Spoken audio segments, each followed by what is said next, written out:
and windows.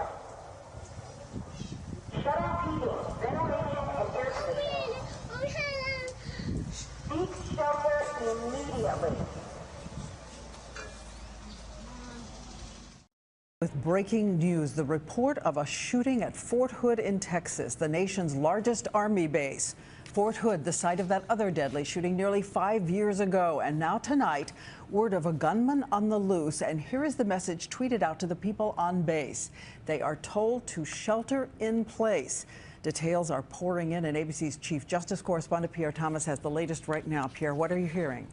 Diane, the FBI tells us there in fact has been a shooting at the Fort Hood military post in Texas. There are reports of casualties, but we do not yet know how many people have been injured. There's reason to believe that there's an active shooter who is yet to be captured. As you said, military officials have issued a tweet telling all personnel to shelter in place. Diane, there is great concern because of the recent tragic history at that military installation. It comes roughly 5 years after Army Major Nidal Hasan opened fire at Fort Hood, killing 13 people and wounding 32 others. It was the worst mass murder at a military installation in U.S. history. Major Hasan has been sentenced to death last August, and tonight there's great concern. We will continue to monitor the situation. All right, but just again, Pierre, to get exactly what you know at this point, the gunman apparently still is on the move, as far as we know. The gunman still not in custody.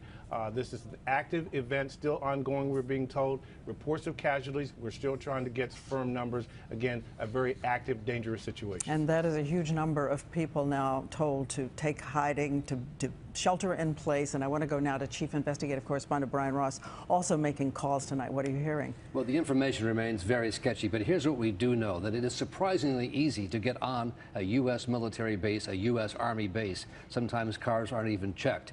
In the last 2 years, U.S. Law enforcement and counterintelligence authorities have said that homegrown jihadists have increasingly tried to focus on military targets, not civilian targets. Now, we don't know who's involved in this shooting tonight, but we do know that in the last 2 years, the FBI has had under scrutiny more than 100 people in the service who were considered possible insider threats. So this is a very real concern and has been for years. But again, we would have thought after 5 years ago it would have been tightest possible security. Well, in a congressional hearing 2 years ago, there was testimony that the Army has been slow to adopt procedures to help identify possible insider threats. There remains great concern about that within the military. Let's also check in with Martha Raddatz, who's in Washington right now. You've been to Fort Hood so often, Martha.